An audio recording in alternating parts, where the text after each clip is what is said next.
On August 1st, Minnesota's Department of Human Services moved to shut down the Housing Stabilization Services program, a Medicaid benefit that helps people with disabilities and seniors keep a roof over their heads. They said it was because of fraud. But the truth is, this blanket decision has put thousands of honest families at risk of losing their homes. Instead of hearing headlines, let's hear from the people on the ground, the providers who see this crisis every single day. Hello, everyone. Welcome to CareTap Podcast here, where we shine light on people and programs delivering healthcare and essential services to the most vulnerable among us. And today's conversation is critical. On August 1st, Minnesota Department of Human Services requested federal approval to end the HSS program, which is Housing Stabilization Services program, a Medicaid benefit that helps people with disabilities and seniors to find and keep safe, stable housing. The reason that was cited for this was widespread fraud. But here's the truth. You know why? Bad actors, I do believe that bad actors must be held accountable. But there are hundreds of honest, hardworking providers who have followed every rule, served their clients with dignity, are now left in limbo. And these people they face a very real risk of losing their homes again. So as a CEO of CareTap, a platform trusted by HSS providers, I have seen firsthand the deep impact this decision is making on both providers and the clients who depend on this program. That's why I'm speaking directly with those who are on front lines, helping the clients to hear their stories, understand their immediate challenges and explore what steps need to happen next. So joining me today is Brittany Klein, owner of Advocate Care Solutions, who have been serving the community for more than years and has helped more than 50 clients on a monthly basis. And she have helped them secure and maintain housing for a year now. And so let's dive into this on what's really happening on the ground. Brittany, welcome to CareTap Podcast. I'm so glad, Brittany, that you're here. For our listeners here, Brittany, can you give us a quick introduction to yourself and Advocate Solutions? What do you guys do out there? Well, thanks so much, Samad, for inviting me on to your podcast for this very deeply and needed conversation. So yes, my name is Brittany Klein. I'm the Executive Director of Business and Financial Operations at Advocate Care Solutions. We are a housing stabilization company. We house individuals who are homeless or at risk of homelessness, who have a disability. They may have substance abuse, mental illness, or physical disability, and also seniors who are in also the 18 and older and who receive medical assistance. Those are our clients. So from a layman perspective, Brittany, assume I don't know what is HSS. Just give me 2 minutes understanding of what is housing stabilization programs, who qualifies for it, who are the people that are impacted by, housing stabilization program. So housing stabilization is basically a program that house people who are less fortunate to be able to get housing on their own, or who need extra assistance with getting housing. They are homeless or they're at risk of homelessness. A lot of them have a substance abuse, they have a physical disability, or they have a mental disability. And with these people, they need help making informed decisions. They need help navigating the processes of applying for housing and finding safe housing so that they could be healthy and successful in their homes. And at Advocate Care Solutions, we don't just house individuals, we help set individuals up so they can be successful once they get into their home. That's helping them maintain their mental health, so where they're able to see their providers, where they're in a safe environment, where they're able to take their medications, and to be able to do so. They're also, able to maintain their sobriety, where they're not on the streets, where they're surrounded by that type of negative environment that they're trying to get away from. That is what housing stabilization services are. So it isn't just that we, have individuals and we just put them in their house and then we just walk away. No, we help them maintain their home so they could be successful individuals in society, because a lot of them need to learn how to re-enter society in a healthy manner. And that is something that we help our clients do. Awesome. Thank you. Thank you for that hard work and such a wonderful work, Brittany. And I'm glad that, we have people like you who are stepping up and working on putting yourself out there to help people that are really in need. And these programs really help. So help me understand on Advocate Care, how does your normal day looks like, or how normal week looks like for you and for your team? Normally we stay in contact with our clients. Each one of our clients, my staff know they need to reach out to them weekly. So what that looks like is we have a tracker where we list like all of our clients, their names and what their needs are and like what status they're in at the time, whether it's sustaining or they're in transition. And so we will follow up with them if they're already in their home just to check to make sure they need any resources. How's everything going? Did you pay your rent this month?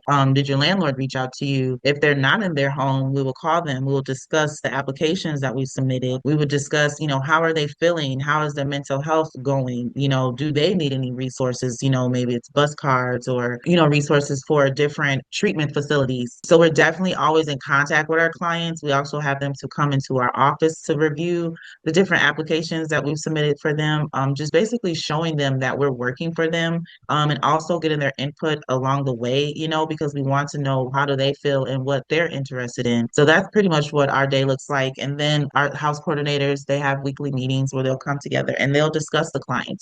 Some housing coordinators may have found another resources that could be, useful for other housing coordinator clients. So those are some things that we'll discuss, like what new resources have you found? What resources could be helpful for the other clients that we have. So those are some of the things that we discuss on a weekly basis. And how big is your team, and how many clients you work with on a weekly basis?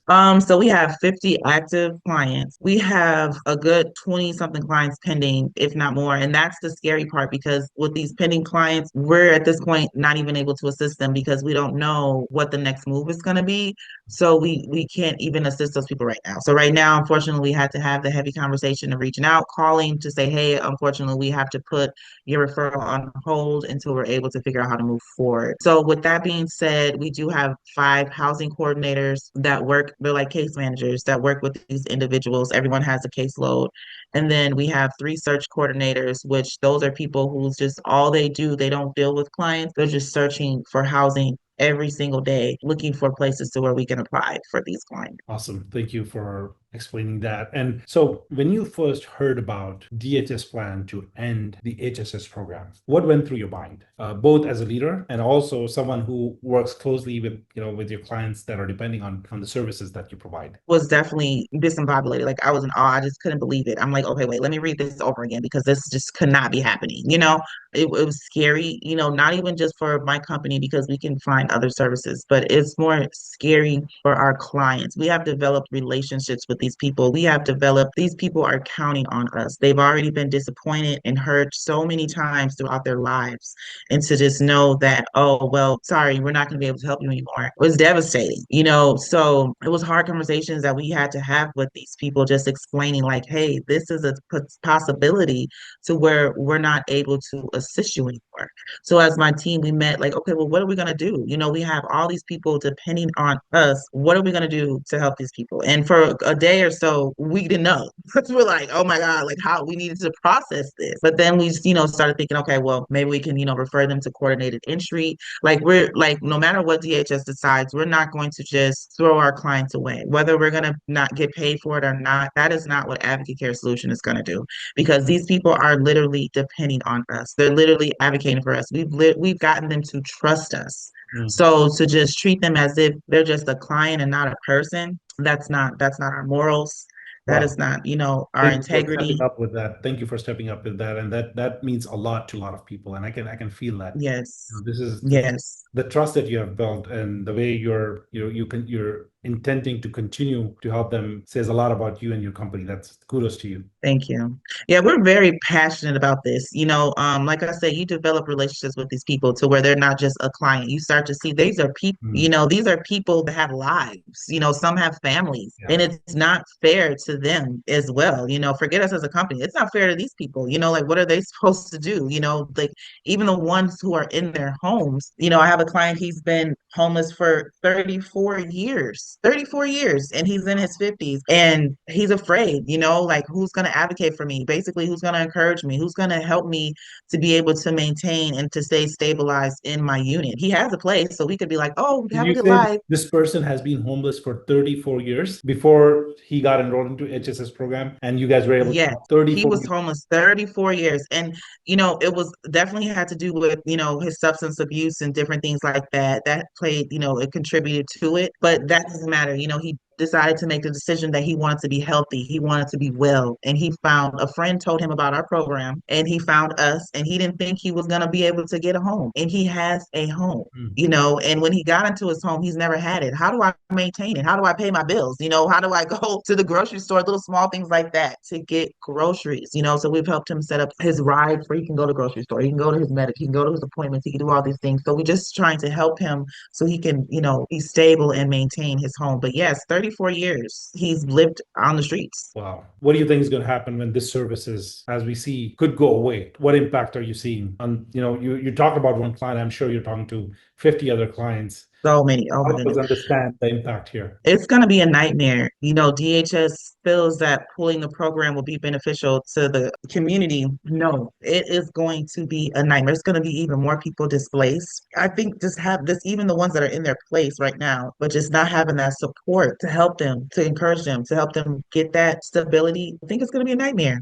I don't even want to think about it. I feel like it's going to create more homelessness. It's Yep. going to create more homelessness. It's going to create a bigger problem than we already have. Wow. More people are going to be going back to drugs, having their own home and being in that clean environment where they don't have to be sitting around that mess. It's gonna start the cycle all over again. Give me a couple of other more stories about, you talked about this person being homeless for 34 years. Help me understand some more clients that you're working with. How is the HSS program helping them out as we speak, and what could happen if this program go away? Another person that comes to mind is a young lady. She's never had her own place. She's 40 something years old. All of her kids have gotten taken away from drug use, and she just didn't feel like, it was any hope for her anymore. She didn't feel like anybody could help her because of her background. She has an intensive background, felonies and all that. So she didn't think she was going to find a place. She's like, well, my friend told me about the program, so I was just going to sign up to see how it goes. Long and behold, we built a relationship with a great manager of an apartment building that isn't concerned about people's background, but more concerned about the change that they're trying to do in their life. So we were able to get her into this property. She's doing so well. Not only we were able to house the property for her because she has moving expenses. So we were able to get her, furniture and all that stuff. And now she got a part-time job. She enrolled in school part-time and she's happy. She says she's the happiest she's haven't been in years. Wow. And when she found out about it, she heard it on the news and she called and she says, Brittany, I'm scared. She says, I'm scared. I have only done this with you by my side because I'm her case manager. She's like, I've only done this with you by my side and I'm not sure if I can do that. Of course, I encouraged her that, yes, you can do this, use the tools that we've talked about and everything like that. But it was like, I really didn't have an explanation for her. I didn't know what much to say. I just told her that, we'll continue to work with you, and we're just pending to know what DHS is going to do. But she's scared. She's very afraid. And then some that clients that we have that are not housed yet, they're like, well, what does that mean for me? Does that mean that you guys are not going to look for me a place anymore? Does that mean that I have to keep living on the streets? And there's all these sober living places are closing too because DHS shut those down. So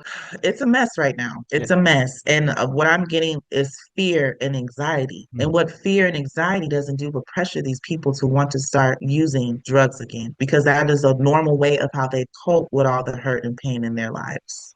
Wow, that's sad. That's sad to hear that. It is something that I think people coming together can make a difference here, find ways to make program better in a way where it can be utilized again by people who are in need here, right? So here's one more thing that I want to ask you, and this is something that I've been thinking about it while you were talking about the client. How is this uncertainty around the program? What is it doing for your team? How is your team coping up with this? Your operations, your ability to plan for months ahead, weeks ahead. How's your team coping up with this? Well, my staff is afraid as well.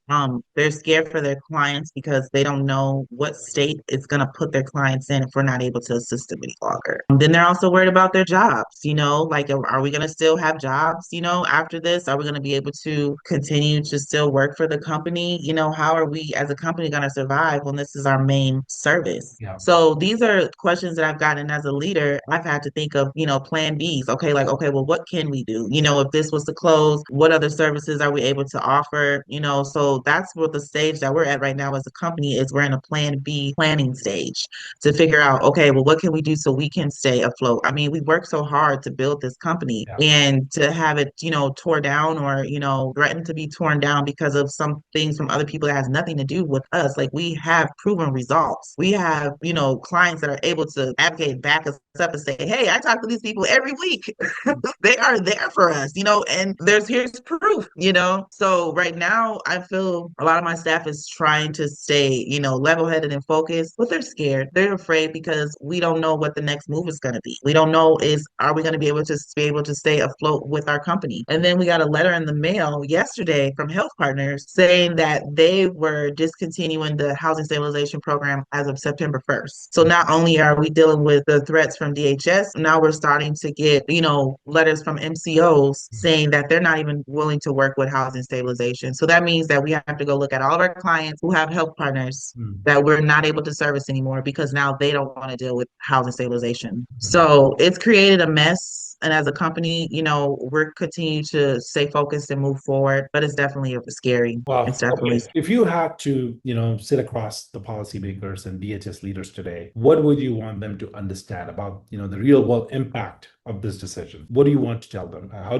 would you explain this to them? I would actually not want to do much of the talking. I would want them to sit in a room with my clients and let them talk. I would want them to see the success stories of my clients. I would want them to see where my clients, where they started, how far they've come, and where they're going, and how taking the program away could affect them and could bring them all the way back to the beginning of the line to start all over again. And it's not fair to them. So I wouldn't want to say anything. I would literally want them to sit around and talk to my 50 clients that it would affect, or my 20-something clients who's depending on us to find them places to live. That's who I would want them to talk to, because that's who it's going to affect the most. I want them to look them in their eyes and to see and to hear and understand and to feel their pain and their hurt, and their frustration of what taking the program would do to them. That's what I would want. There's nothing that I can say. I would have thought that there is probably some people in DHS who would have done this before calling to terminate the program. Like, get the real people out there, talk to them, understand how is this helping or not helping, right? I feel that this decision was rushed, and yes, there are loopholes. There's some bad actors that exploited them, but dismantling the entire program in this way, I feel it's just a collective punishment for everybody who was involved in the program, from clients to providers to housing coordinators. I feel like they all getting punished for this, and out of hundreds of providers, 1,800 some providers, they have found 77 of them that were committing. I think they suspected that they were committing fraud, right? But that's like 5% or less, and yet now everybody's paying price for this. And this is not how I don't think this is how you protect the public. Announcing decisions through headlines and without direct communication with providers or no direct communication with the recipients or the clients, I think it has created immense panic. And this is not progress. Absolutely. I don't think this is progress. Right now, there are no clear timelines, no defined next steps, no guidance for people and agencies that are most impacted, and that includes people like you, and your clients, who are seeing the impact. And the person that you talked about, 34 years homeless, saw a ray of hope in being in a house after so long. Now we don't have an answer for that person. I don't see an answer for that person. So the truth is, fraud is a solvable problem. With the right collaboration between DHS, the providers like you, tech leaders, policy experts, they all can come together and definitely avoid the fraud problem. You can close a lot of loops here, implement real-time safeguards to stop the bad actors before they can do any harm. But tearing down the entire safety net, where so many people rely on, I don't think it's a good way to deal with the problems. It creates new crises as you talk about. We are looking at new now. So ending this program, I don't think it's a solvable.